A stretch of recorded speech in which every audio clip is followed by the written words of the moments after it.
Many aspirants were asking for the eligibility and exam pattern of RRB SO law officer examination. So I thought instead of answering them separately, I should come up with a video in which I can cover these information. So even जो लोग नहीं पूछ पा रहे query उनके भी doubt यहाँ पर resolve हो जाएंगे. So in this video, I'm going to cover in detail the eligibility and the exam pattern of RRB SO law officer examination. तो यहां पर अगर आप प्रिपरेशन स्टार्ट करना चाहते हैं तो उसको स्टार्ट करने से पहले डेफिनेटली ये वीडियो देखिएगा, क्योंकि अगर आप एलिजिबल नहीं है तो आप अपना टाइम, मेहनत, रिसोर्स, पैसा सब कुछ वेस्ट कर रहे होंगे. ठीक है, तो इसलिए सबसे पहले समझिए कि वेदर यू आर एलिजिबल और नॉट, और एग्जाम पैटर्न आपके हिसाब से सुटेबल है या नहीं है. बट स्टार्ट करने से पहले एक चीज जरूर ध्यान रखिएगा, इस चैनल को सब्सक्राइब कर लीजिए अगर अभी तक आपने सब्सक्राइब नहीं किया है, और टेलीग्राम चैनल भी ज्वाइन कर लीजिए जिसका लिंक आपको डिस्क्रिप्शन में मिल जाएगा, ताकि आपको रेगुलर यहां पे रेलेवेंट और इंपॉर्टेंट इंफॉर्मेशन मिलती रहे. चलिए स्टार्ट करते हैं. The eligibility and the exam pattern of RRB SO law officer examination. सबसे पहले हम बात करेंगे एलिजिबिलिटी क्राइटेरिया की. तो जब भी यहां पर हम एलिजिबिलिटी की बात करते हैं वहां पर दो बहुत इंपॉर्टेंट फैक्टर्स होते हैं, एक तो educational qualification and second is the age criteria. ठीक है, जो एक्सपीरियंस है that is a part of education only.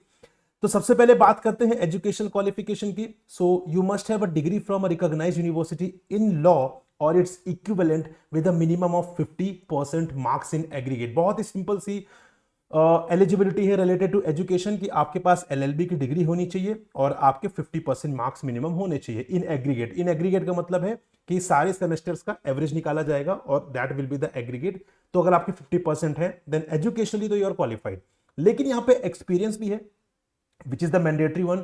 2 years as an advocate or should have worked as a law officer in banks or financial institutions for a period of not less than 2 years. मतलब आपके पास 2 years का post qualification experience होना चाहिए अगर आप as an advocate practice कर रहे हैं, या फिर आप किसी फाइनेंशियल इंस्टीट्यूशन या बैंक के साथ as a law officer associated for 2 years, तो आप एलिजिबल है इस पर्टिकुलर एग्जाम के लिए एजुकेशनली एंड एक्सपीरियंस वाइज. ठीक है, बात करते हैं एज की. सो एज भी बहुत ही सिंपल है, minimum 21 years and maximum 32 years. ठीक है, बट यहां पे जो रिलैक्सेशन वो प्रोवाइड होती हैं, like for example OBC candidates के लिए it will be 3 years, SC ST candidates के लिए it will be 5 years and PWBD candidates के लिए इट विल बी 10 इयर्स. तो यहां पर दैट इज अवेलेबल. ठीक है, यहां पर मैं जनरल और ईडब्ल्यूएस की कैटेगरी के पॉइंट ऑफ व्यू से बात कर रहा हूं, बाकी जो रिलैक्सेशंस मिलती हैं वो आपको यहां पर मिलेंगी.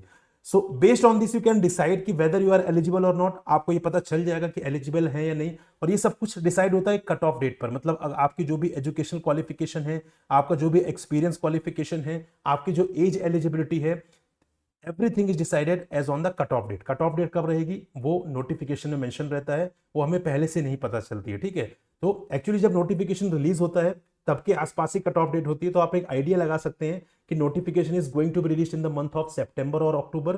ठीक है, तो उसके आसपास अगर आप ये सारे क्राइटेरिया फुलफिल कर रहे होंगे then you would be eligible to appear for the examination.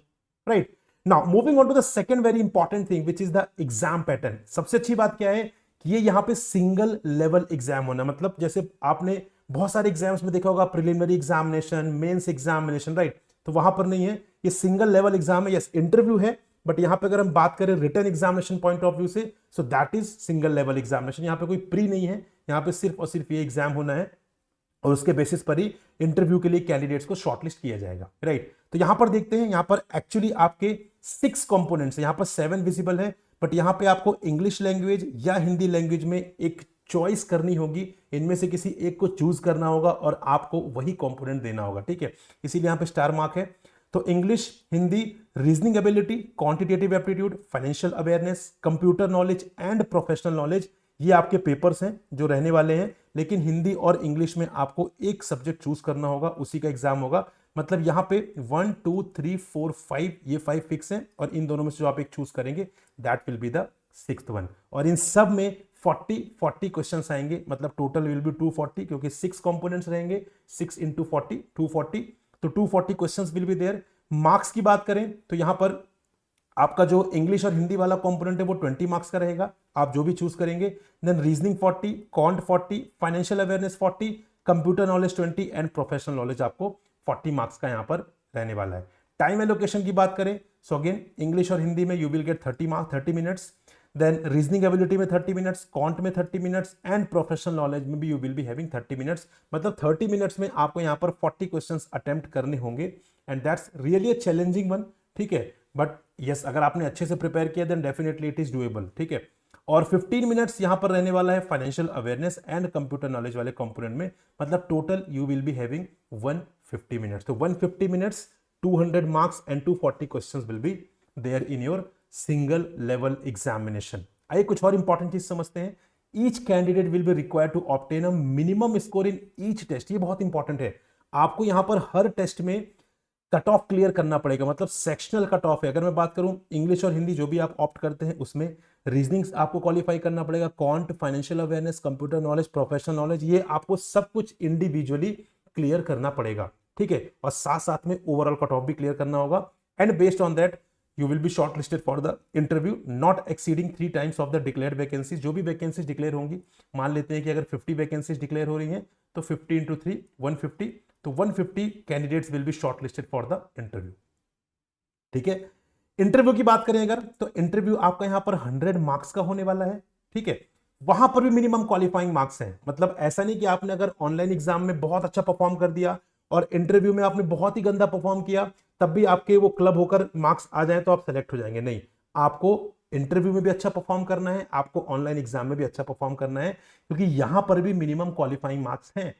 So minimum qualifying marks will be 40%, which means कि आपको 40 मार्क्स लेकर आना पड़ेगा, ठीक है। But this is 35% for SC, ST, OBC and PWBD candidates, उनके लिए 35% है, बाकियों के लिए 40% है। मतलब यहाँ पे UR कैंडिडेट्स हो गए, EWS कैंडिडेट्स हो गए, उनके लिए यहाँ पर इट इज 40%। अगर आप इससे कम लेकर आएंगे, मान लीजिए वहां पर ऑनलाइन एग्जामिनेशन में आपने बहुत अच्छा परफॉर्म किया, ठीक है, लेकिन यहां पर आपने सिर्फ 35 मार्क्स ही स्कोर किया बीइंग अ जनरल कैंडिडेट, तो आपका सिलेक्शन नहीं होगा, क्योंकि आपने यहां पे मिनिमम क्वालिफाइंग मार्क्स स्कोर नहीं किया। तो आपको यहां पर दोनों के ही कट ऑफ क्लियर करने पड़ेंगे। तो यहां पर भी एक प्रकार से कट ऑफ है which is fixed 40% and 35%, right. The relative weightage of online examination and interview will be 80:20, मतलब जो ऑनलाइन एग्जाम होगा उसका वेटेज होगा 80% का and 20% will be the weightage of the interview, ठीक है।